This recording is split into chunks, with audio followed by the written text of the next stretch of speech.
Hello students, कैसे हैं आप सब। और आज आपके सामने एक नई वीडियो लेकर के हम दोबारा प्रस्तुत हो चुके हैं। और आज जो हमारा टॉपिक है वो हमारा होने वाला है बुद्धिज़्म के ऊपर होने वाला है। आज मैं आपको इसका पूरा ओवरव्यू दूंगा, कैसे कैसे ये फॉर्म हुआ, ये जो एक बुद्धिज़्म जो है किस तरीके से ये बढ़ा, किस तरीके से इसका ओरिजिन हुआ, सब कुछ आज हम बताएंगे इसमें कैसे कैसे क्या क्या हुआ। तो चलिए आज हम अपने टॉपिक को स्टार्ट करते हैं।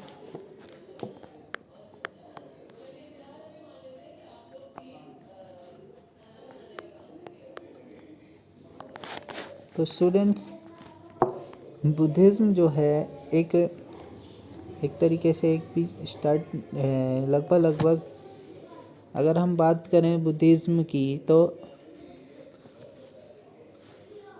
सबसे पहले बुद्धिज़्म में हमें ये देखना पड़ेगा कि बुद्धिज़्म में जो है फाउंडर कौन था बुद्धिज़्म का। तो बुद्धिज़्म के जो फाउंडर आए थे हमारे, तो वो थे आपके श्री गौतम बुद्ध।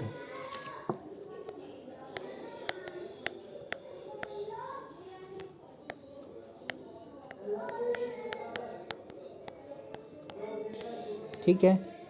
और जब ये बहुत ही ज़्यादा ज्ञानी, जिनको कह सकते हैं हम, बहुत नॉलेज वाले पर्सन थे ये, तो आइए चलिए सबसे पहले तो इन्हीं के बारे में जान लें, तभी हम आगे जो है इस बुद्धिज़्म के बारे में जान सकते हैं। तो इनका जो बर्थ हुआ तो इनके जो माता थी और इनके पिता जो थे, इनके बारे में भी हमको जानना पड़ेगा। तो अगर हम बात करें इनकी माता की, तो इनकी दो माताएं थीं। एक थी महामाया, जो कि इनकी सगी माता थी, जिन्होंने इन्हें जन्म दिया था। और एक थी गौतमी, जो कि इनकी माँ की बहन थी, जिन्होंने इनको पाला था, पाल पोस के बड़ा किया था। ठीक है। इनको देखा जाए तो ये मौसी भी थी। तो जन्म देने के 7 दिन बाद जो है इनकी मृत्यु हो गई थी। गौतम बुद्ध जी को जो है जन्म देने के बाद जो है इनकी मृत्यु हो गई थी 7 दिन बाद ही। 7 डेज, 7 दिन बाद क्या हो गया था, इनकी मृत्यु हो गई थी इनकी। तो इसके बाद जो है इनके जो हस्बैंड हैं, पति जो थे इनके, जिनका नाम था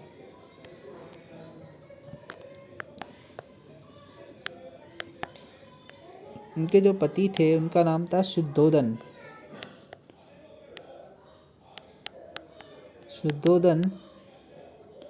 इन्होंने क्या काम करा कि इनकी मौसी से, गौतम बुद्ध जी की मौसी जो थी, इनसे विवाह कर लिया। ठीक है, विवाह कर लिया। ठीक है। और ये थे कौन? शुद्धोदन जी। तो ये शाक्य राजवंश के राजा थे। और गौतम बुद्ध का जन्म की अगर हम बात करें, तो गौतम बुद्ध जी का जन्म जो हुआ था, कब हुआ था? तो ये हुआ था आपका 563 BC में। 563 BC में जो है गौतम बुद्ध जी का जन्म हुआ था। अब आप पूछेंगे कि भाई कहाँ हुआ था, तो इसके लिए भी हम आपको बता देते हैं कि कहाँ हुआ था। तो जन्म हुआ था इनका, तो वो हुआ था आपका लुम्बिनी में। लुम्बिनी कहाँ पड़ता है इस टाइम? वो पड़ता है नेपाल में। लेकिन तब उस टाइम पर क्या बोलते हैं 563 BC में लुम्बिनी नेपाल जो है भारत का ही हिस्सा था। और एक बात और आपको यहाँ पर याद रखनी पड़ेगी इम्पोर्टेंट, वो है बचपन का नाम। बचपन का नाम क्या था इनका? इनके बचपन का नाम था सिद्धार्थ। सिद्धार्थ था, ये याद रखना पड़ेगा आपको। इसके बाद में अगर हम बात करें इनकी, तो इनके जन्म के उपरांत जो है सभी सुविधाएं इनको राजमहल में दी गई। ठीक है, क्योंकि ऐसा हुआ था कि इसके पीछे एक स्टोरी बताई जाती है कि भाई क्या हुआ था कि जब इनका जन्म हुआ था तो राजा शुद्धोधन ने जो है, इनके जो पिता हैं, उन्होंने क्या काम करा था कि भाई एक पंडित से जो है इनकी कुंडली दिखवाई थी। ठीक है, कुंडली दिखवाई, उसने बताया कि या तो ये बहुत बड़े योद्धा बनेंगे या फिर ये बहुत बड़े कोई साधु बनेंगे।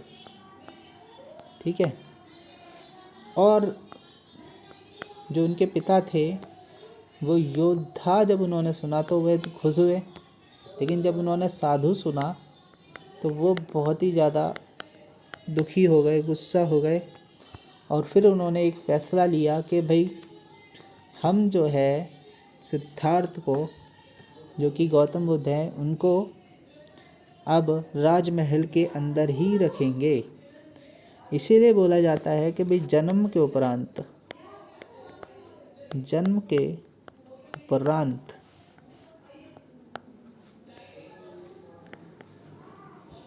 उनको सारी सुविधा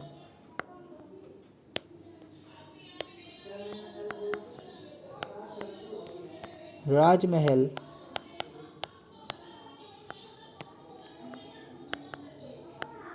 में ही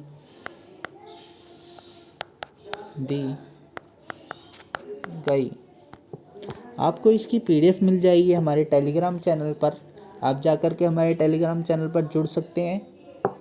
हम आपको अपने टेलीग्राम चैनल का नाम, लिंक सब कुछ डिस्क्रिप्शन बॉक्स में दे देंगे। आप जाकर के चेकआउट कर सकते हैं। आप PDF मिल जाएगी आपको, और भी बहुत सारा स्टडी मटेरियल मिल जाएगा SSC से रिलेटेड, और भी कॉम्पिटिटिव एग्ज़ाम्स जितने भी होते हैं उन सब से भी रिलेटेड आपको मिल जाएगा। हिस्ट्री से, ज्योग्राफी से, साइंस से, सभी चीज़ों से आपको, स्टैटिक GK से आपको बहुत अच्छे अच्छे पोर्शन मिल जाएंगे वहाँ पर। तो जाकर के चेकआउट करें हमारे टेलीग्राम चैनल को। तो चलिए आगे चलते हैं। क्या हुआ कि ऐसे ही चलता रहा, राजमहल में उनको सब सुविधाएं दी गई, सब कुछ किया गया, लेकिन 16 साल की उम्र में, 16 years ऑफ एज, क्या किया गया कि भाई इनकी मैरिज करा दी गई। मैरिज करा दी गई, कब करा दी गई? 16 साल की उम्र में करा दी गई। जब 16 साल की उम्र में की मैरिज करा दी गई, किससे करा दी गई? सबसे पहले तो ये सवाल उठता है। तो ये सवाल उठता है तो क्या होगा? यशोधरा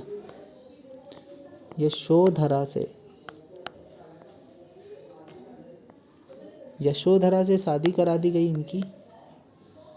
जब यशोधरा से शादी करा दी गई, इनका एक पुत्र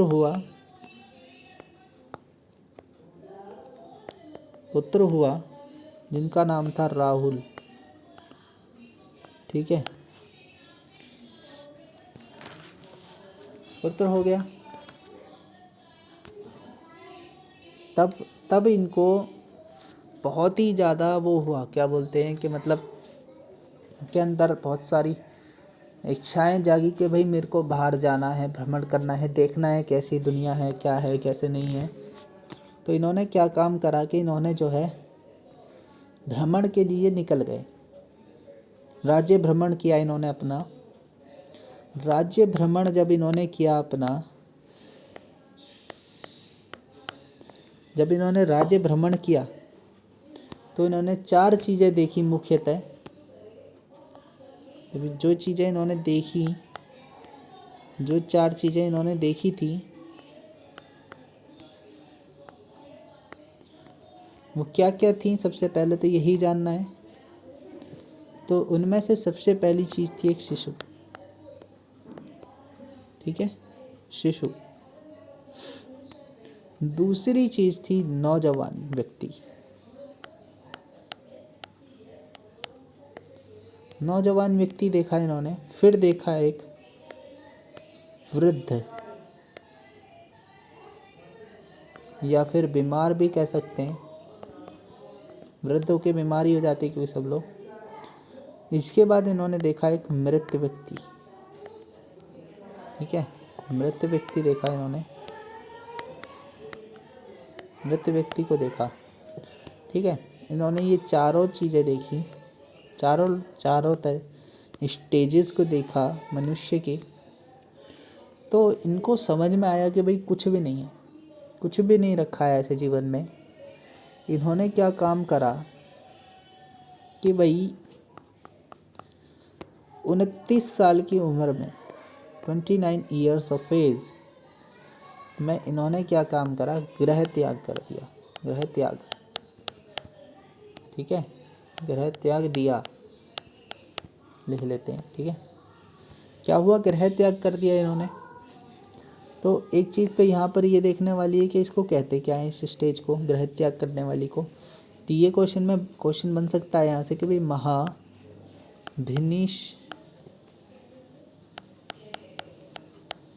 महाभिनिषी कर्मण, ये एक स्टेज होती है जिसको हम रिलेट करते हैं गृह त्याग से। ठीक है, इसके बाद में ये गृह त्याग दिया इन्होंने। 29 साल की उम्र में इन्होंने गृह त्यागा। ये गए कहाँ, ये चले गए कहाँ, गया। इसके लिए आप यहाँ पर याद भी रख सकते हैं कि ये कहाँ गए, गए कहाँ, गया गए, गया गए। तो ये कहाँ चले गए, गया। ठीक है, जो कि आज के टाइम पर बिहार में बोध गया के नाम से जाना जाता है। कहाँ पर जाना जाता है, ये बिहार में, बिहार में बोध गया के नाम से जाना जाता है। ठीक है, इसके बाद में जान लीजिए अब, बोध गया के नाम से जाना जाता है।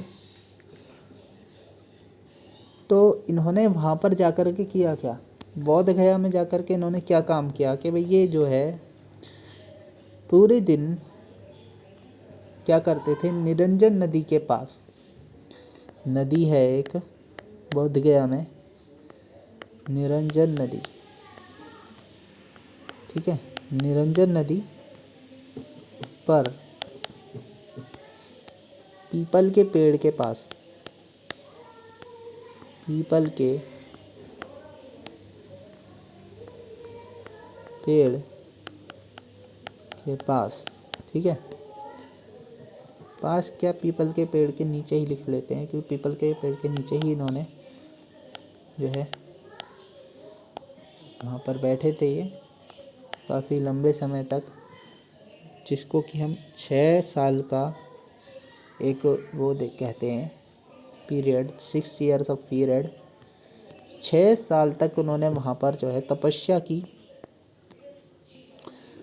सब लोगों को देखा, बहुत भ्रमण करा, सब जगह आए गए, देखे क्या है दुनिया में, क्या चल रहा है, क्या सिस्टम है।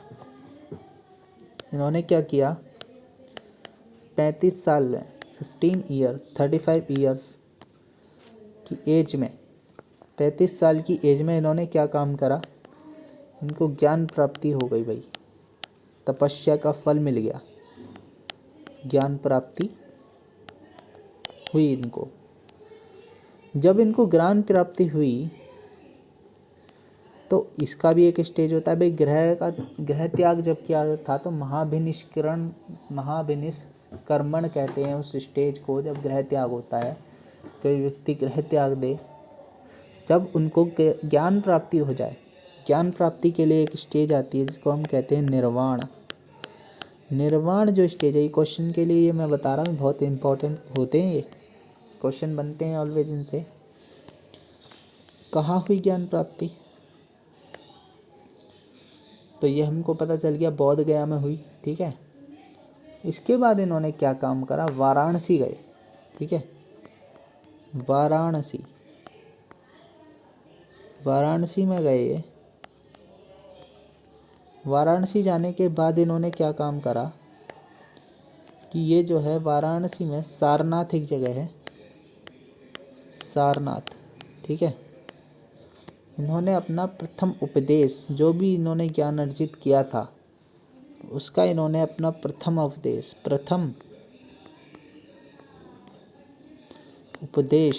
कहाँ दिया? तो इन्होंने प्रथम उपदेश अपना कहाँ दिया था? धर्म चक्र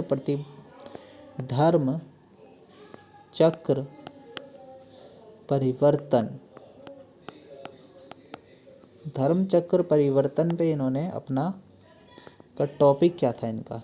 टॉपिक इनका यही था कि धर्म चक्र परिवर्तन के ऊपर इनका टॉपिक था। इन्होंने इसके ऊपर उपदेश दिया।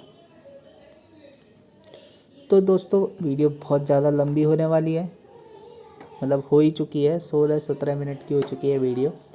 तो इसीलिए अब हम इसको इतना ही रखते हैं अभी फ़िलहाल के लिए, ठीक है। इसके बाद होगा क्या कि भाई इनके अनुयायी राजा, जो इनके क्या बोलते हैं शिष्य की तरह ही एक तरीके से, जो इनका धर्म को अपनाएंगे, बौद्ध धर्म को, तो वो अनुयायी राजाओं के इनके नाम आएंगे यहाँ पर कि वो कहाँ कहाँ के राजा थे, क्या क्या नाम थे उनके, ठीक है। इसके बाद में बस यही कंप्लीट हो जाएगा आपका ये चैप्टर। बस एक ही आपका इसमें पॉइंट जो रह रहा है वो यही रह रहा है कि भाई राजाओं के नाम जो इनके अनुयायी थे, ठीक है। तो मृत्यु, और इसके बाद सीधे इनकी मृत्यु हो जाएगी। मृत्यु कब हो जाएगी इनकी? 483 BC में इनकी मृत्यु हो जाएगी, गौतम बुद्धा जी की, ठीक है। तो हाँ, लेकिन पहला इम्पोर्टेंट एक चीज़ यहाँ पर ये है कि जो इनका पहला अनुयायी था, ठीक है, पहला अनुयायी जो था इनका वो कौन था? पहला अनुयायी जो था इनका, या पहला शिष्य भी कह सकते हैं उसको, पहला फॉलोवर कह सकते हैं, तो वो थी इनकी मौसी, ठीक है, गौतमी, जिन्होंने इनको पाला था, ठीक है। इनको आप यहाँ पर लिख सकते हैं कि भाई फर्स्ट फॉलोवर, ठीक है, फर्स्ट फॉलोवर थी इनकी, ठीक है। तो दोस्तों इतना ही आज के लिए, हमारा बुद्धिज़्म कंप्लीट हो गया है। बस इनके राजा के नाम हैं, वो मैं आपको किसी दिन विस्तार में या फिर जैसे जैसे हम आगे पढ़ेंगे हिस्ट्री में, तो इन सब राजाओं का जिक्र आने वाला है। अच्छे से इनके बारे में डिटेल में पढ़ना है, तभी मैं आपको बताता चलूँगा कि भाई कौन सा राजा जो है बौद्ध बुद्धिज़्म से प्रभावित था, जिसने बुद्धिज़्म को अपनाया था। उन सब के बारे में मैं बताता चलूँगा साथ के साथ। तो इसलिए आप अगली वीडियो, जो हमारी आने वाली वीडियोज़ हैं हिस्ट्री के ऊपर, वो आप देखना ना भूलें। एंशिएंट हिस्ट्री हम कवर कर रहे हैं अभी। एंशिएंट के बाद में हम करेंगे यहाँ पर आपकी मेडिवल के बाद में आपकी आ जाएगी मॉडर्न, और मॉडर्न के बाद में आपकी एक आएगी गांधी एरा वाली आपकी इम्पोर्टेंट होगी। मेडिवल थोड़ी सी इम्पोर्टेंट होती है, मॉडर्न भी होती है, मेडिवल ज़्यादा नहीं होती है। एंशिएंट इम्पोर्टेंट होती है, मॉडर्न होती है, गांधी एरा भी बहुत इम्पोर्टेंट होती है। तो चलिए दोस्तों, आज के लिए इतना ही रखते हैं। तो आप बस हमारे लिए बस इतना ही कीजिए कि हमारे चैनल को बस आप एक बार लाइक करके जाइए, अगर वीडियो आपको पसंद आई है, हमारा बताया गया हुआ पसंद आया हो तो वीडियो लाइक कीजिए, ठीक है। और शेयर कीजिए वीडियो को ज़्यादा से ज़्यादा लोगों तक, ज़्यादा से ज़्यादा बच्चे जो कंपटीशन की तैयारी कर रहे हैं, शेयर कीजिए वीडियो को, और सब्सक्राइब कीजिए चैनल को। इसे करने से हमको मोटिवेशन मिलेगी, हम और अच्छे अच्छे वीडियोज़ और अच्छे अच्छे कंटेंट्स आपको देंगे ला के। तो आज के लिए थैंक यू वेरी मच।